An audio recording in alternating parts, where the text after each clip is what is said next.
Shobi here. Now, I know what you're thinking. You're thinking, Shobi, there's a Sega console in the title of this video. And yes, today we're going to have a look at a Sega console. I know I'm a Nintendo and I love my Nintendo consoles, but we like all games consoles. All games consoles are pretty cool. So, today we're having a look at one of my favorites that isn't a Nintendo console. And that is the Sega Dreamcast. The Dreamcast was released in September of 1999 in America.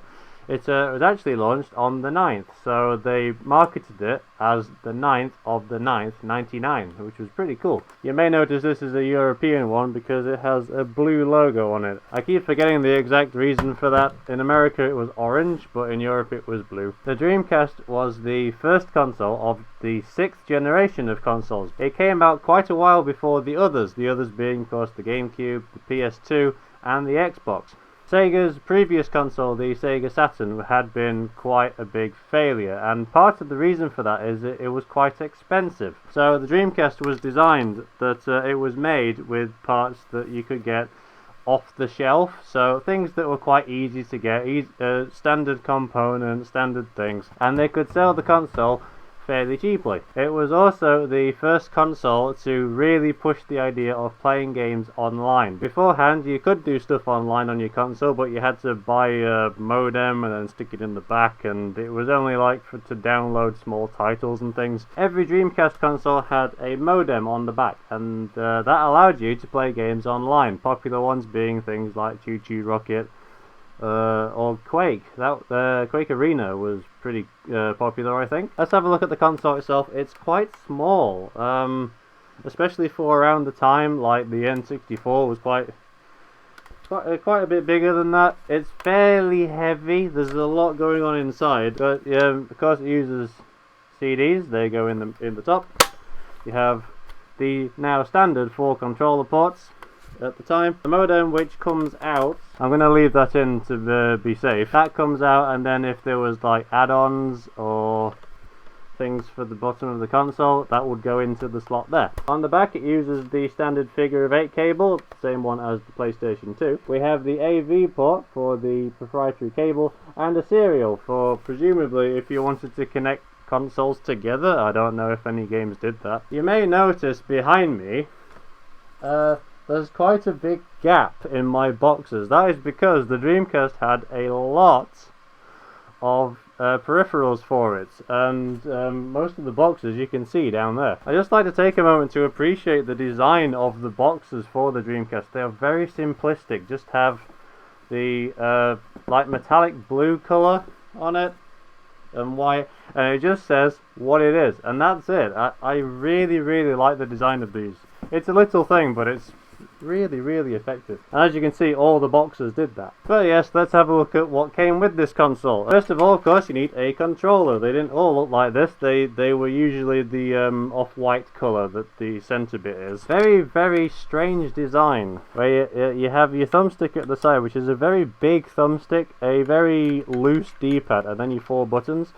You also have 2 triggers on the back and the start button. The strange thing is the cable came out the bottom of the controller, when usually it comes out the top. They had a system where you could actually pin it down into the back and then make it look like it came out of the top instead. However, the main thing with the controller is, you'll notice there's 2 ports in the back. I wonder what they're for. Introducing the VMU, or the Visual Memory Unit. This is basically a memory card that goes into the controller. But it also has a screen on it, and the screen shows through the controller and can display information that only you can see. So like if you were playing a card game, it would show you your cards on there, and no one else would see them. So yeah, that was pretty cool. Also, it has buttons on it. That is because when you take it out of the console, sometimes you can play a little game on it. You can even, if you have 2 of them, you can put them together and they can exchange information, a bit like trading Pokemon on a Game Boy. Many ideas with the Dreamcast were very much ahead of their time. I guess a lot of people just weren't ready for it yet. Fun fact, the controller originally had just the 1 port in the back. However, developers found it quite useful and they had many different uses, so they decided to put a second one in. The main use for the second one was this thing, which is basically a rumble pack. If you saw my Nintendo 64 video, that had a rumble pack which enabled vibration. This does exactly the same. You put it in the back and that does that. Except this time it doesn't require batteries. The power comes from the controller itself. But yes, lots of peripherals. I'm just going to reel through them very, very quickly. As was standard at the time, there is a light gun. I have to admit, this one is really, really cool looking. It's like some proper space age kind of thing. This was mostly used for games like House of the Dead or Confidential Mission. Once again, the VMU goes in the top and you can see information in the top. There was a keyboard, and of course, since this was the turn of the millennium, it's a really big chunky keyboard. This was used for things like Phantasy Star Online, so you could type out messages and things like that, or just if you were using the internet browser in general. There was of course a mouse. The mouse was pretty standard for consoles at the time. I have no idea what game uses this. And another thing that was becoming a standard at the time is the fishing controller. This one's quite unusual because this is the official Sega fishing controller from Europe. They didn't make many of them in Europe, and in fact a third-party controller was licensed as basically the official one. So this one's quite hard to find. I believe they only sold it through the Sega shop on the Dreamcast, which you could only get online through the Dreamcast, so I don't know. The fishing controller actually has more uses than you think. First of all, you think, well, you can use it with Sega bass fishing, and that's pretty much it. But no, it actually has a motion sensor in it, so when you like reeling in your fish, it knows that you're doing that. But as a result, it's basically a very early Wii remote. If you were to put in, say, Virtua Tennis, and then plug this in and start swinging it, the game would recognize that you're swinging a tennis racket, and it would use it like that. There have been instances of people playing Soul Calibur and finishing the game using this. I don't envy them at all. Almost done, guys. The racing controller for, well, racing games. You've got your buttons, you've even got your paddles on the back, and once again, you can put a VMU in it. Again, if you saw my Nintendo 64 video, you'll remember the microphone that you use with the Pikachu game. Funnily enough, the Dreamcast also had a microphone. This was used with a game called Seaman, which was released in Japan and America. I don't think it came out in Europe. But in Europe we had a game called Planet Ring instead, which also used the microphone. Once again, that goes into the slot on the back. Bark, bark, bark, bark, bark. You talk to things, and I don't know, it looks really cool. I do like that one. Of course, Sega being Sega had a lot of obscure things. The most famous, of course, being the maracas for Samba de Amigo, which was an arcade game. A lot of arcade games were ported to the Dreamcast. However, some of them had very unusual control methods, like Samba de Amigo had some maraca controllers, and they tried doing it with a home console. It didn't quite work. I'm not going to talk about this that much. I'm going to be playing this in a separate video because Samba de Amigo is very interesting as to how it works. But yeah, it didn't really do very well. It was very expensive. No one really bought it. And finally, we have an arcade stick. There is no self-respecting console that is without an arcade stick. The buttons are bright green, which is very strange because that doesn't match the Dreamcast colours in any way whatsoever. However, it is the colour of Sega arcade machines at the time, so it's meant to emulate one of those. And once again, you put your VMU in there and you can see information on it. Of course, Sega were very big on arcades at the time. They'd used their knowledge of arcade technology in the Dreamcast itself, which is why I guess a lot of games were ported over to it. It carried on the Saturn's idea of having an arcade at home. But yes, that's pretty much everything that came with the Dreamcast. There were a lot of third-party things, but there's far too many to go into. Mostly memory cards and controllers and things like that. But yes, the Dreamcast was pretty much killed off by the release of the PlayStation 2. The Dreamcast itself being discontinued in America after only 2 years, so it really didn't last long at all. Games were made after that, but not many, and mostly from third parties. The console itself sold just over 9 million, which seems like a lot, but in game console terms that's not a lot at all.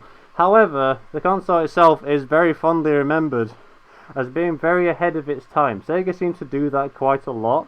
They had good ideas, but at the wrong time. So it's like, yeah, we'll have a console that has internet on it, but everyone uses dial-up and it's not very good.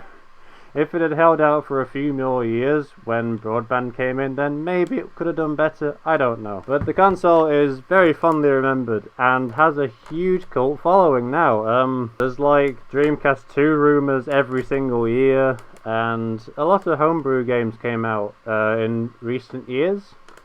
So it still has quite a big following. I'll give you a short look at the console itself now. So here we are with our little friend the Dreamcast. It was called quite a number of things in development, mostly the Katana or the Doral. Doral being a character in Virtua Fighter. When I say little friend, of course it is quite little. It does look quite chunky, the controller and the side of it, but when you compare it to like the Switch, it's not that big, especially when you consider like the Xbox that came after it, which was at least twice the size of this. As mentioned in the video, here is the controller cable going up around the top, so in case you don't like the cable coming out the bottom, you can make it look like it's coming out the top. I don't know, it's kind of like a pointless thing, but it has a use, I guess. Above anything else, the Dreamcast is very famous for being very noisy. Not necessarily the console itself, just the noises it makes. So we're hooked up to the TV here. Press the power button. The beeping noise is the VMU starting up. Here's the console starting up.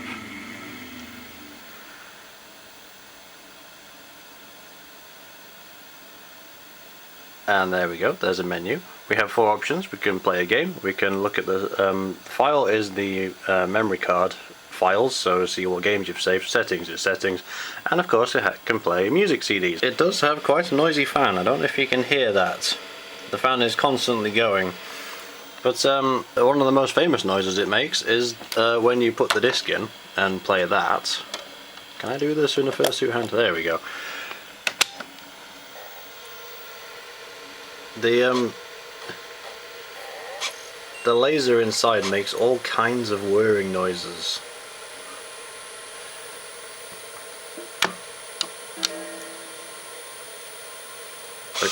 There we go. That kind of noise, you'll hear that a lot when you're playing Dreamcast games. The game cases themselves are quite strange. In Europe, they have these really huge chunky cases. There's only one disc in there, so I don't know why I have the huge case.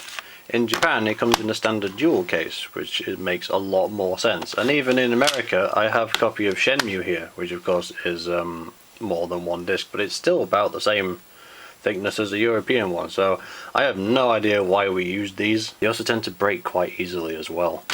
Also, one of the main things of the Dreamcast of course is the internet, and without this you can't use the internet. This is basically your internet browser. This one in particular is a European one and was provided by BT, so it is like a local thing as well.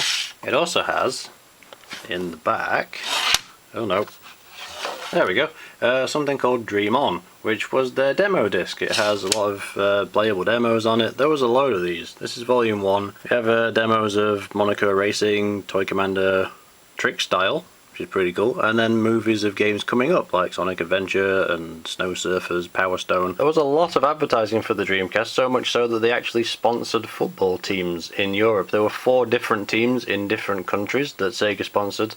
The home shirts of the teams had Dreamcast on them. Funnily enough, I know this particular sponsorship deal with Arsenal in England lasted until 2001, which was after it got discontinued, which is a little unfortunate. But yes, that's the Dreamcast. Very, very nice console. It's just a shame it didn't last very long. 2 years is not long for a console at all. But it's a huge what if. Like, what if it started later? What if it lasted a little bit longer? I don't know. Nobody knows, but yes, the Dreamcast. And there you go, that is the Dreamcast. I will admit it is one of my favourite consoles that isn't by Nintendo. I have a lot of love for this little thing. But yes, there you go, there's Shobi looking at a console that isn't Nintendo. Ah, oh no. If you would like some more retro console goodness, feel free to give a follow. I would really appreciate it. It's just over there. So yeah, bark, I'm Shobi. Stay awesome everyone, and I will see you next time. Bye.